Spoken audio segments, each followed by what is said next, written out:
I want to welcome everyone to GME Grand Rounds. For those that don't know me, my name is Dr. Eric Hong, and I'm the Director of Curricular Affairs for GME, and with Dr. Kathy Julian in the GME office and with the GME team, helped to see a number of our educational programs, including our GME Grand Round series. Today we have a really special session planned for program administrators, trainees, faculty, on the very important topic of the prevention for sexual harassment.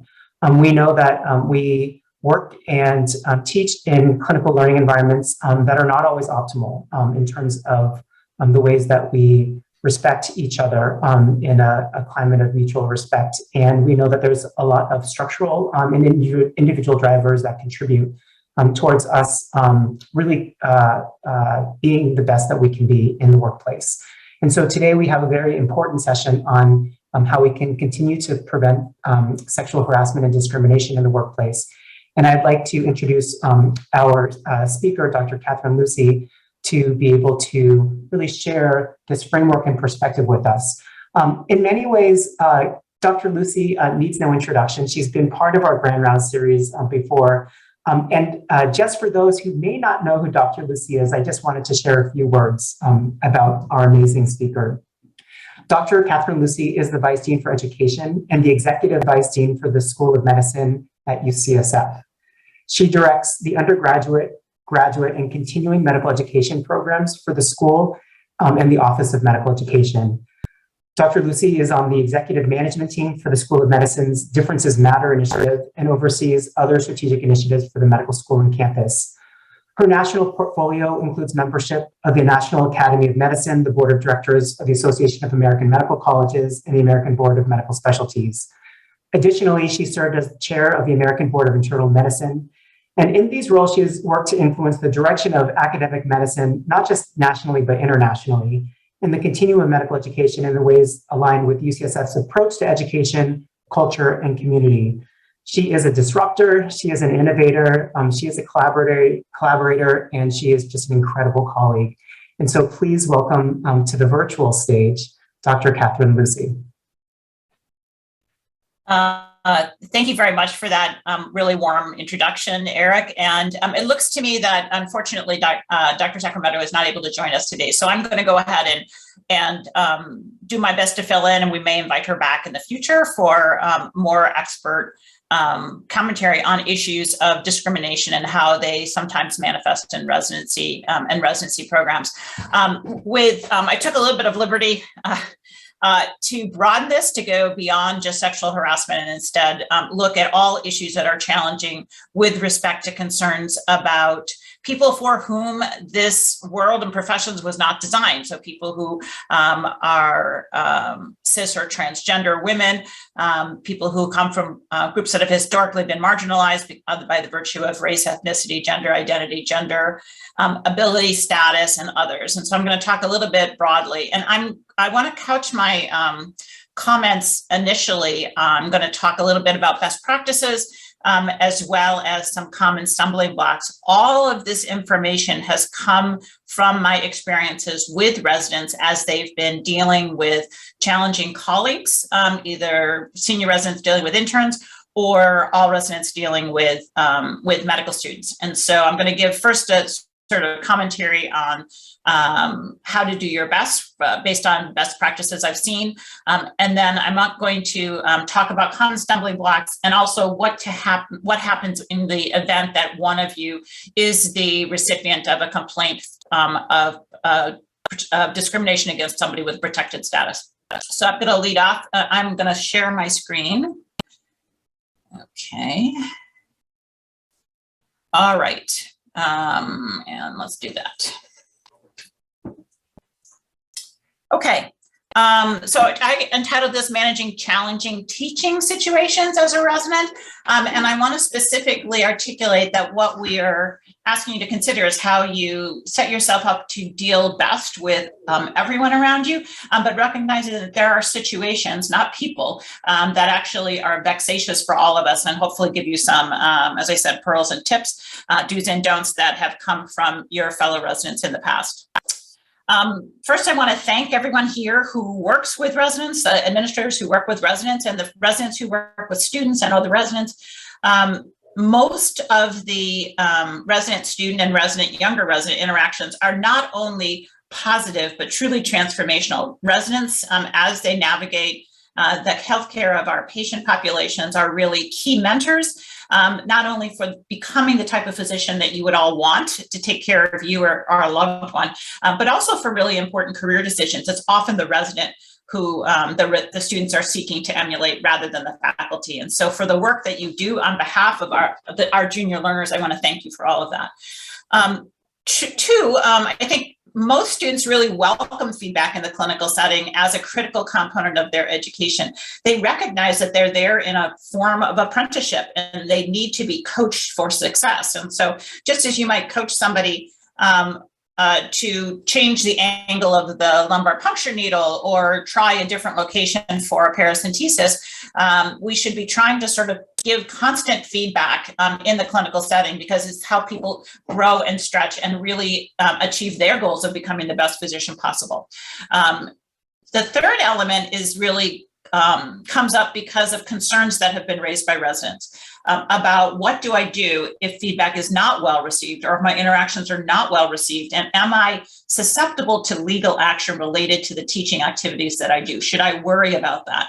I want to, at the very outset of this talk, say first off that legal action related to educational activities that you would be involved in, like specifically feedback for a course or feedback for a clerkship or mentorship, are very rare.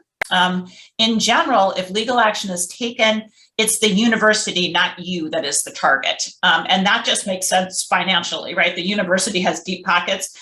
You are a resident not being paid very much, or you are a program administrator and just being paid exactly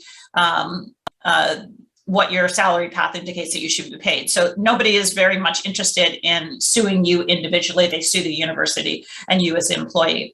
And it is, your work with students and residents is a vital part of each of your jobs. And so the university does provide protection to you in the event of legal action in fact of any action that you've done as based on elements of your employment. So even if you were, for example, to be a party named in a educational suit related to discrimination, it is the university attorneys who would defend you in that suit. And so I think these 2 points I'm raising, not because they're common, but because they're common concerns. They're very rare scenarios, but I want you to know that if you are working to your best of your ability on a part of your employment, just like with malpractice in the institution, it would not be you who is responsible for your legal defense.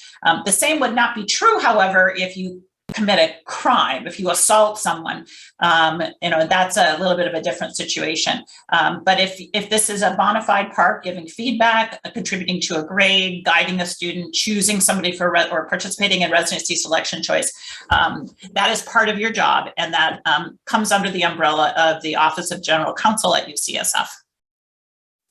So best practices. I see this happen a lot on the wards when I attend Zuckerberg San Francisco General. So I always hesitate to even put this in here, because I think a lot of people are probably better at this than many of the faculty are. But I want to just remind you that the best defense towards any assertions about discrimination or harassment is to set up a good working relationship, good collegial relationship with students at the outset by specifically welcoming them, learning their names and pronouns. Hard to imagine this, but I once worked with a resident who used to number the students because they thought it was too difficult to remember their names. That's just sort of like not respectful. So learn their names and their pronouns, and I'll talk more about this in a minute. Set clear expectations for their work. Actually, students want to do what you want them to do.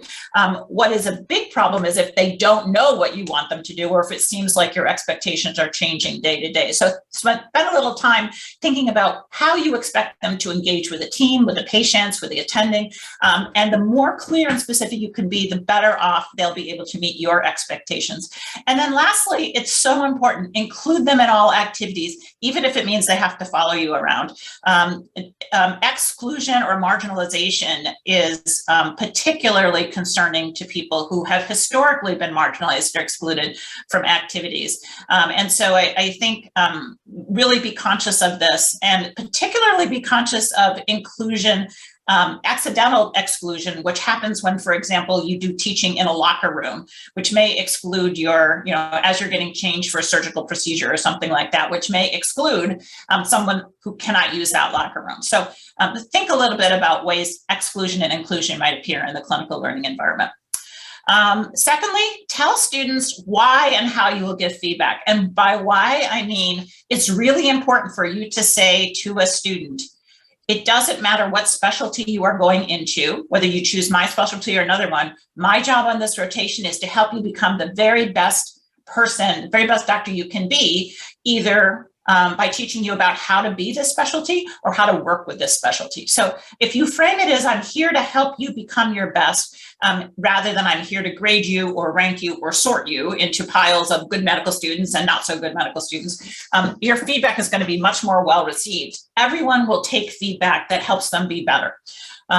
And how are you going to give feedback? And by this, I don't mean the sort of sit down at the end of the rotation feedback. I mean the daily feedback that happens when you say, tomorrow I'd like you to try to shorten your presentation and leave out some of these issues. Or tomorrow I'd like you to make sure you include these in your presentation. So this micro feedback that happens every single day doesn't have to happen in private. Just tell them, I'm going to give you this feedback. I'm not going to say you did a terrible job, do better. I'm going to specifically say the next step for you is to shorten the presentation. The next step for you is to do a more detailed cardiac exam on someone with chest pain. The next step is a really nice clue to I'm about to give you feedback. The next step for you, because everyone has a next step, even if their presentation was excellent. The next step for you is to go to the primary literature and find some primary literature rather than up to date. So there's all sorts of next steps, and that allows you to give feedback continuously on rounds. And during teaching encounters. It's important when you have more formative feedback that the student may need to actually ask questions about that. So if you really think a student is struggling and they need more intense feedback, that is a situation where you might sort of sit down and discuss the feedback with the student rather than just deliver it to the student, because they may need to ask clarifying questions, and you should consider those clarifying questions as an attempt not to reject your feedback, but to make sure they get it so that they can do better for you. When you're asking questions, another best practice so that you're not, engaging in aha or gotcha moments, try and ask questions that help the student focus on improving their thinking, such as, how are you putting these two symptoms together? What would have to change in this patient's presentation for this diagnosis to be more likely than the one we were thinking about, rather than simply regurgitating facts. And when you're going to ask a more thoughtful question, give time for the student to think. So I typically on rounds would say something to the student that says, in a couple of minutes, I'm going to ask you to talk through why this diagnosis is more, in your mind, is more likely than that diagnosis. But first, I'm going to ask Dr. More advanced than you to give us an update on this, just to give them a couple minutes to get over the shock of, oh my gosh, I have to answer a question, and also to put some ideas together, right? Because if you can just Google it, it's not really that important. But if you have to show your thinking or show your work, your cognitive work, that's where you can get some real insights into students who have gotten it and students who need some extra help. And then this last one I think is super important. I know all of us have been educated to not ignore microaggressions, but I think it's important to discuss how the team will handle microaggressions when they occur, such as, do you want to handle it in the room? Should we handle it in the room, or should we handle it outside of the room? Should we acknowledge that it happened and handle it later? All of these things may show up differently, and asking people their permission to, or their insights into how they would like microaggressions directed at them or others to be handled, gives a nice sense of the team working together. So these are all best practices that I've gotten from other residents. I also want to talk about stumbling blocks I've seen, and this specifically addresses, for example, this Title IX complaints of gender or gender identity discrimination and harassment, but also issues with students or residents with protected disabilities, and Title VII complaints, which is discrimination based on race, ethnicity, country of origin, and immigration status. These are all handled by the Title IX office, or office for, the more appropriate title is Office for the Prevention of Discrimination and Harassment. Okay, I think I'm going to change this, but it's not. There we go. Sorry about that. Okay, general observations. Sarcasm is very common in physicians. It's a, sarcasm, irony, sardonic humor. This is something we all do a lot of, and it never works in the teaching environment unless you are a totally homogeneous population with no power differential, which is never the case in medicine. Even if you don't think you have power compared to the other people on your team, if you are more advanced in your training, you have power. If you are of the white race, you have more power and privilege than people who are not of the white race. So do not use sarcasm. And one way I sort of ask myself is, if someone pushed back on a comment that I made and I would be prompted to say, I was just joking, that's a bad comment. I was just joking. I was just kidding. If we really were joking, people would be laughing.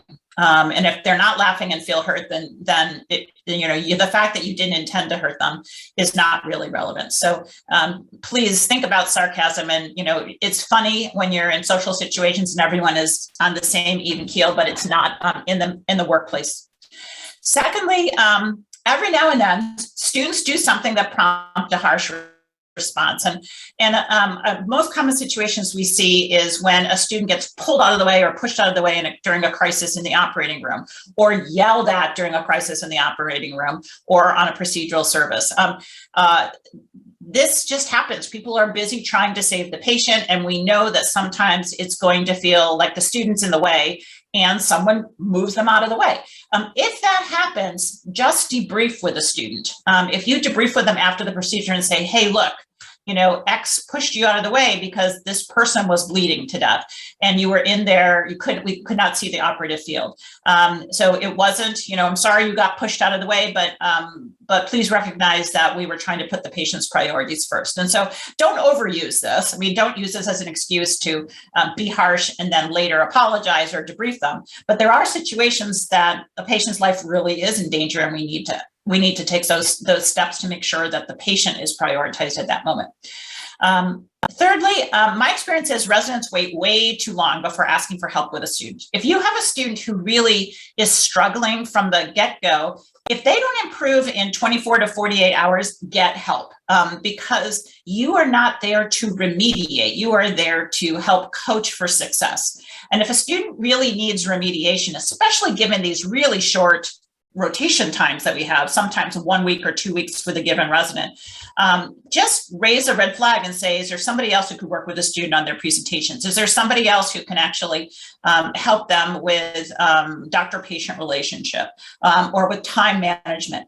You can, please don't just sort of throw the baby out with the bathwater and sort of say, no, I can't do any of this. But if you really try in a concerted way for a couple of days and you're not seeing any improvement, they may not be perfect after 2 days, but if they don't seem to be getting your feedback and going in the right direction, ask the clerkship director or your program director or the chief residence to intervene and get some additional help. And then lastly, just as a reminder, everyone on this call is a mandatory reporter. So if a student complains about discrimination from anyone, harassment, assault, discrimination, including patients, you must report it to the Office for Prevention of Discrimination and Harassment. And there's an easy online tool to do that, or you can call and talk to the Associate Dean for Students, who will do that on your behalf. And just as a reminder, you cannot promise that confidentiality if a student sort of says, I want to tell you what Dr. X did in the operating room or in the call room. So be careful with that. Okay, I want to talk about stumbling blocks. And the first one is for protected disabilities. So the Americans with Disability Act is designed to protect the employment and education of individuals who can, with accommodations or without accommodations, meet the technical standards and the essential work of the positions that they are in. There's a formal process by which a disability is identified as protected, and then approved accommodations are granted by the institution, not by the school, it's by the University of California Student Disability Services. So somebody who has a protected disability will present evidence of that disability to the Student Disability Services, that's SDS. They will talk with the student and then talk with the school in what they call an interactive engagement or interactive process. And then they will say the following accommodations will allow the student to meet their technical standards or the standards of the school or the residency program. And a letter will be sent to the clerkship director or the site director or the rotation director, and will say this student has the following approved accommodations for their protected disability. They may leave every Thursday afternoon for an appointment. They may have a modified chair in the operating room. They may be able to record patient encounters for transcription later, things like that. Importantly, they will not tell you what the protected disability is, and you may not ask. You are not entitled to know where they're going when they have Thursday afternoon off, or what the disability is that led them to get that approved accommodation. So please do not ask. That in and of itself can be considered to be intrusive and harassment. So just don't ask. You know, all you need to know is they need to be gone on Thursday, or they can only work 16 hours a day, or they have to take a nap between, you know, some period of time. It's really important. We get into a lot of trouble with physicians who, of course, are curious empaths and think if only they could tell me what their problem was, I would be able to make sure they've seen the specialist in this. And so even if it's coming from a position of concern rather than a position of curiosity, don't ask. If they want some help, they'll ask you. So if the student comes to you and sort of says, hey, I've developed this disability and I want to know, can you just approve me to have these accommodations? You have to direct them back to the appropriate disability source. I should mention the SDS, Student Disability Services, is for students, and there is a Human Resources Disability office for residents. So you're not able to give accommodations. Only this SDS or the HR source can give accommodations. And moreover, if you give accommodations, that becomes the current floor at which accommodation starts. So you essentially will then change the accommodation strategy that this person is entitled to. So if they say, for example, I'm really tired this week, I'd like the accommodations because I have sleep apnea and I don't want to take any call. And so you say, well, you don't have to take call this week. That may then be used by the student to say, well, I don't have to ever take call. So just be careful about that. And then very importantly, and this also is critical for avoiding discrimination concerns, do not provide an opinion about the accommodation or comment on the student's suitability for your career based on their accommodations. That is the responsibility of receiving residency programs who match them. And the student will have had many conversations with Student Disability Services about what kind of accommodations might be available in residency programs for their protected disability. You can give them general information. And when I say general information, this phrase will come back later on. Tell them anything you would tell every student, not a student with accommodations, right? Because again, the ADA says I can do this job with or without accommodations, and you are not in the position to approve accommodations, right? So don't weigh in on this, because when you weigh in on this and that student doesn't match at your residency program, that's when concerns about discrimination based on protected disability status arise. So I say things like, I tell all my students how important it is to develop, precise dexterity to become a microsurgeon.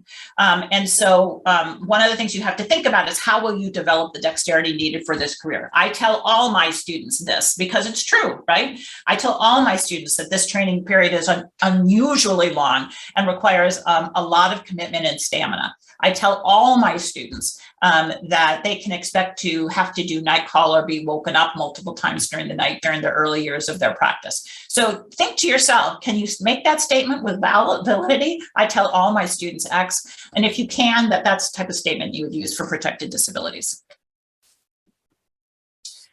Title VII complaints. Title VII complaints include anything related to race, ethnicity, religion, country of origin, migration status, and things like that, as opposed to Title IX, which is gender and gender identity. Importantly, the other set of accommodations that is sometimes recognized, are recognized by the student and some by the school and are applied for by students, are religious accommodations, particularly for those who need specific time off to attend to religious ceremonies, prayers, or certain days off for high holy days.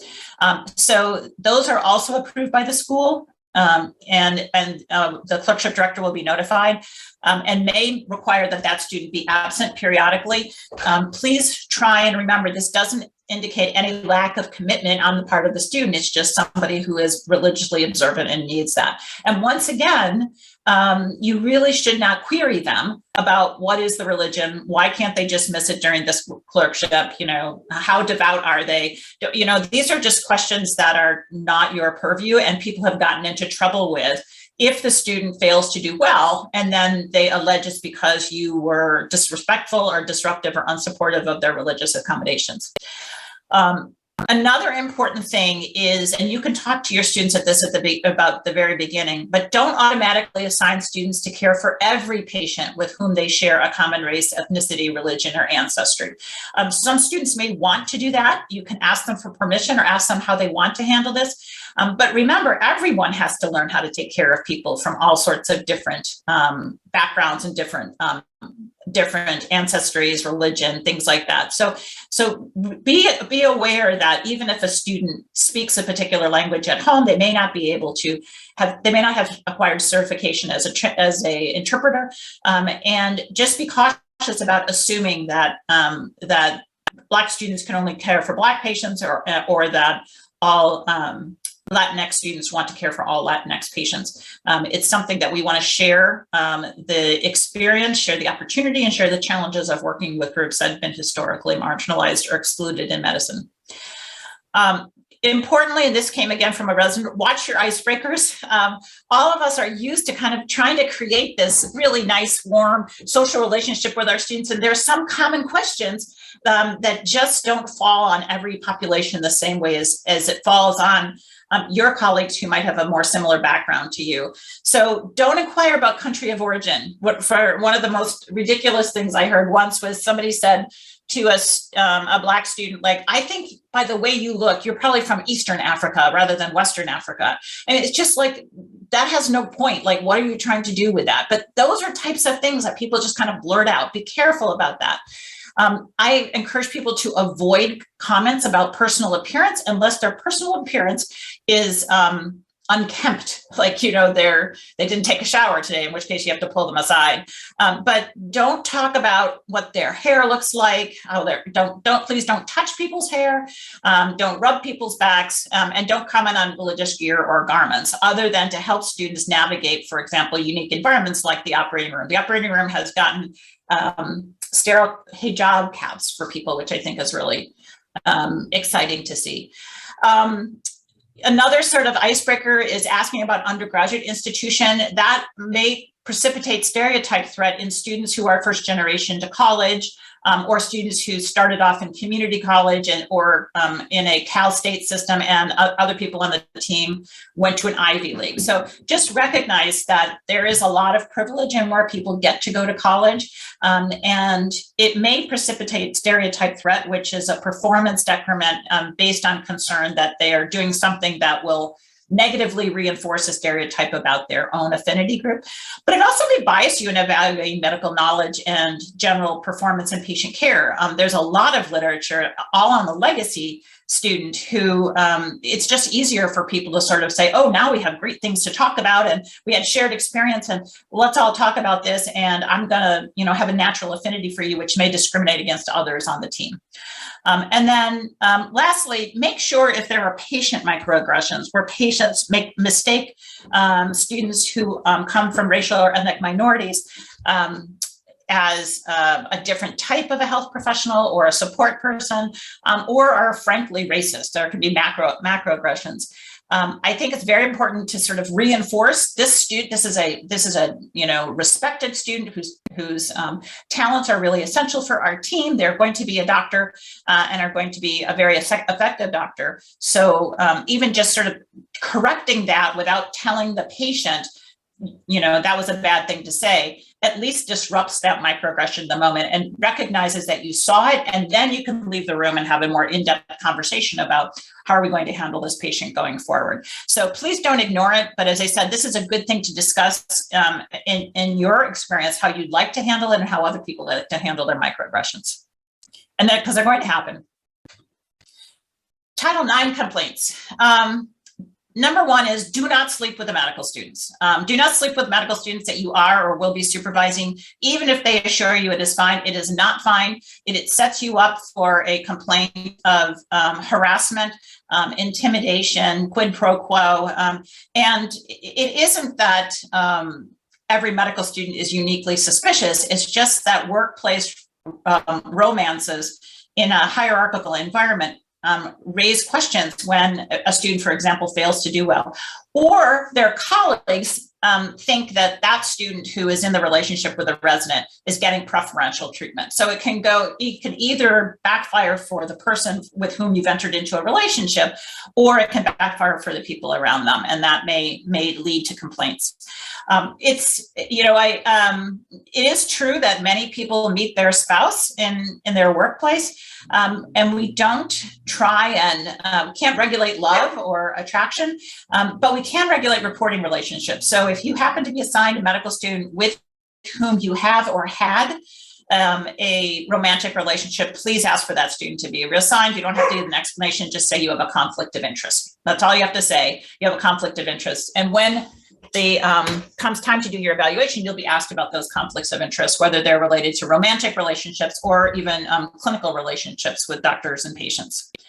As I mentioned earlier, comments on personal appearance are very risky from you or from patients. And again, please redirect patient comments to the student's competence or commitment.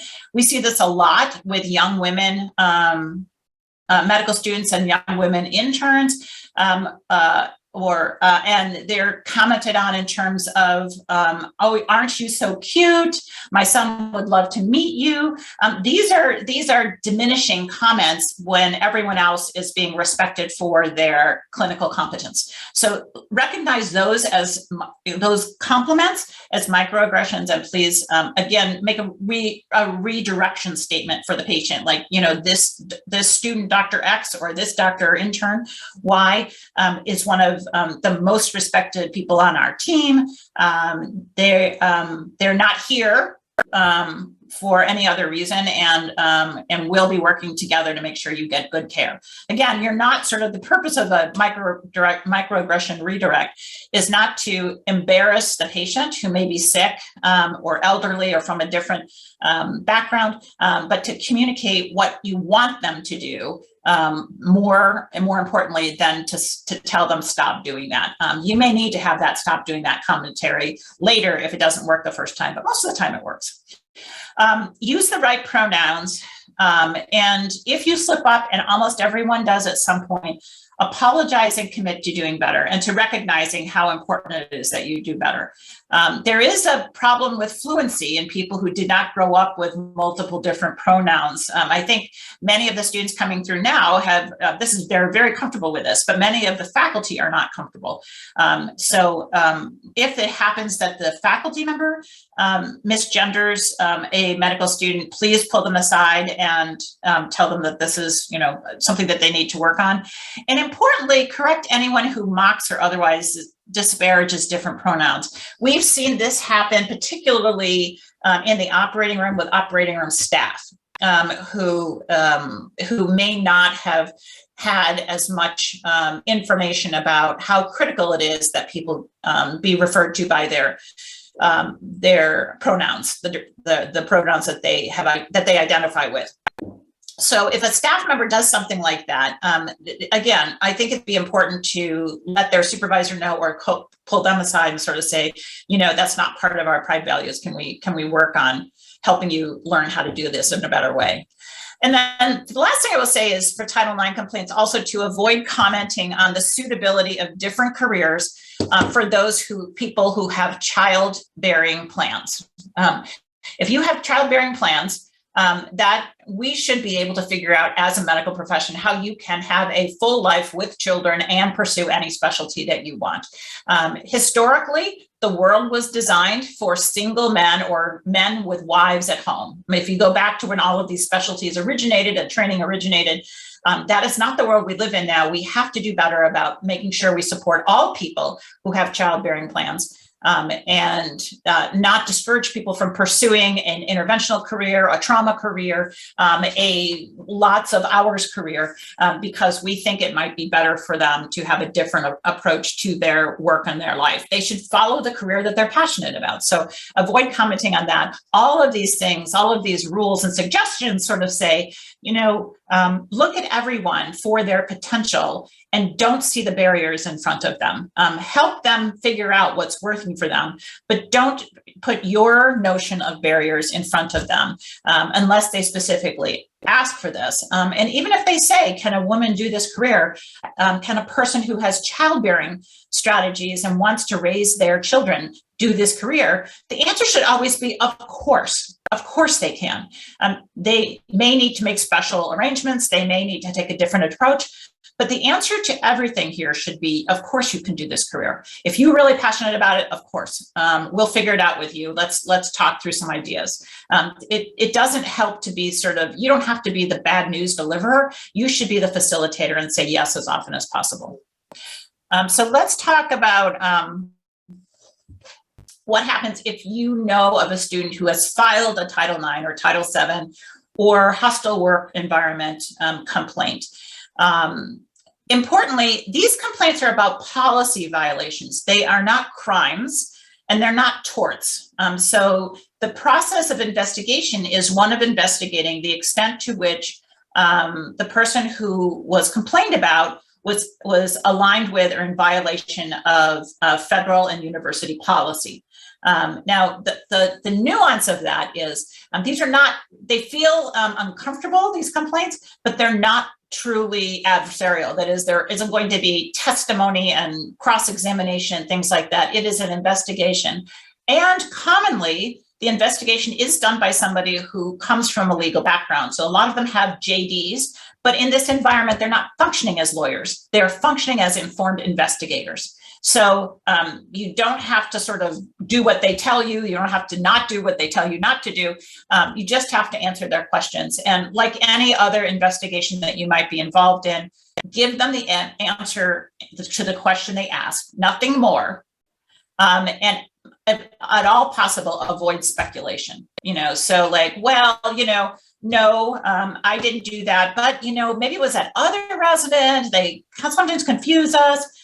Just if they say, did you do this and you did not do it, then you say, no, I didn't do it. You don't have to sort of throw someone else under the bus. They'll figure it out because they may contact you as a subject of the complaint, but they also may contact you as somebody who has contextual information about someone else's complaint. And so a big investigation may involve, for example, interviewing a number of the individual's peers to ask, have you ever seen this person do X, Y, or Z? And if the answer is no, that's the answer.